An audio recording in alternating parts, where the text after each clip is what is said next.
Hello students, मैं भरत कुमार आप सभी का स्वागत करता हूं मेरे YouTube channel the maths army पर। और आज की वीडियो में हम भाज्य संख्याओं और अभाज्य संख्याओं, सम संख्याओं और विषम संख्याओं के बीच क्या करने वाले हैं, तुलना करने वाले हैं। ठीक है, प्राइम नंबर्स और कंपोजिट नंबर्स और इवन नंबर्स और ऑड नंबर्स के बीच कंपेरिजन करने वाले हैं।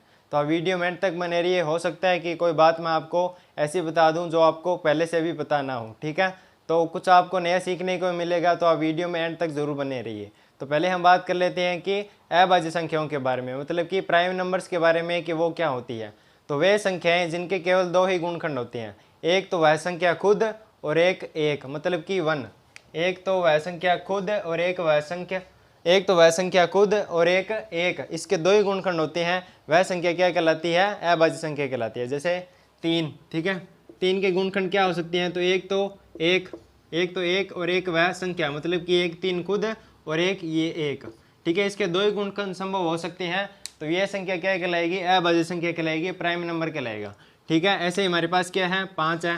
5 के गुणखंड क्या हो सकते हैं, तो एक तो हो सकता है एक और एक हो सकती है ये संख्या खुद। ठीक है, 5 एक क्या होता है, सभी का गुणखंड होता है। ठीक है, तो ये आपको बात ध्यान में रख लेनी है कि वे संख्याएं जिनके केवल दो ही गुणखंड संभव हो पाए, वे संख्याएं क्या कहलाएंगी, प्राइम नंबर्स कहलाएंगी, अभाज्य संख्याएं कहलाएंगी। और इसका उल्टा हो जाएगी भाज्य संख्याएं, कंपोजिट नंबर्स। तो वे संख्याएं जिनके दो से अधिक गुणखंड संभव हो पाए, वे संख्याएं क्या कहलाएंगी, भाज्य संख्याएं कहलाएगी। कैसे, जैसे हमारे पास देखते हैं, जैसे 6। ठीक है, 6 हमने एक उदाहरण ले लिया। ठीक है, इसके गुणखंड क्या हो सकते हैं, इसके गुणखंड हो सकते हैं 1, 3, 2, ये इसके सारे क्या हो सकते हैं, गुणखंड हो सकते हैं। तो मतलब कि यह संख्या क्या है, एक भाज्य संख्या है, कंपोजिट नंबर है। ठीक है, तो इस तरह से आपको भाज्य संख्याओं और अभाज्य संख्याओं के बीच में क्या कर लेना है, डिफरेंस कर लेना है। ठीक है, और एक बात मैं आपको और बता देता हूँ कि यहाँ पे जो हमारी एक संख्या है 1, ठीक है, ये न तो भाज्य है और न ही अभाज्य है। ठीक है, ये बात आपको ध्यान में रख लेनी है। अगर आपसे कोई पूछे कि एक क्या है, भाज्य है या अभाज्य है, ठीक है, तो एक न तो भाज्य है और न अभाज्य है। ठीक है, इस तरह से आपको भाज्य संख्याओं और अभाज्य संख्याओं में डिफरेंस कर लेना है। अब हम बात करते हैं, अब हम आगे बढ़ते हैं सम संख्याओं और विषम संख्याओं के बारे में। ठीक है, तो सम संख्याएं कौन कौन सी होती है, तो 2 के गुणज 2, 4, 6, 8। ठीक है, ये सारी क्या होती हैं, ये होती हैं सम संख्याएं। ठीक है, ये सारी क्या होती है, सम संख्याएं होती है। इन्हें हम क्या कहते हैं, इवन नंबर्स कहते हैं। और ऑड नंबर्स क्या होंगे, इनके अलावा जो बच गई, ठीक है, इनके अलावा जो बच गई वो सभी क्या होंगी, विषम संख्याएं होंगी। कौन कौन सी बच गई, 1, 3, ठीक है, 5, 7, ठीक है, 9, 11, ये सारी क्या होती हैं, ये सारी होती हैं विषम संख्याएं। इस तरह से आपको ध्यान में रख लेना है कि 2 के गुण जितने भी हैं, मतलब कि 2 के पढ़े में जितने भी संख्याएं आएंगी वे सारी क्या कहलाएंगी, सम संख्याएं कहलाएंगी, इवन नंबर्स कहलाएगी। और जो इसके अलावा जो बच गई वो सारी संख्याएं क्या कहलाएगी, विषम संख्याएं कहलाएंगी।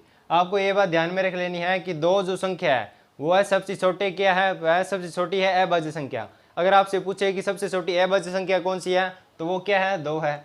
और सबसे छोटी सम संख्या कौन सी है, तो वो भी क्या है, 2 है। तो ये बात आपको ध्यान में रख लेनी है। ठीक है, 2 क्या है, सबसे छोटी सम संख्या है, और 2 ही क्या है, सबसे छोटी अभाज्य संख्या है। ठीक है, तो इस तरह से आपको ये सम संख्याओं और विषम संख्याओं के बीच में क्या कर लेना है, डिफरेंस कर लेना है। तो एक बात आपको और ध्यान में रख लेनी है कि 2 के अलावा सभी अभाज्य संख्याएं क्या होती है, विषम संख्याएं होती है। अगर आप अभाज्य संख्याओं की सूची बनाते हैं, ठीक है, जैसे 3 हो गया, 5 हो गया, 7 हो गया, ठीक है, तो मतलब कि 2 के अलावा जितनी भी हमारे पास अभाज्य संख्याएं वे सारी क्या होती हैं, विषम संख्याएं होती हैं। ठीक है, इस तरह से ये क्या होती है, विषम संख्याएं होती हैं।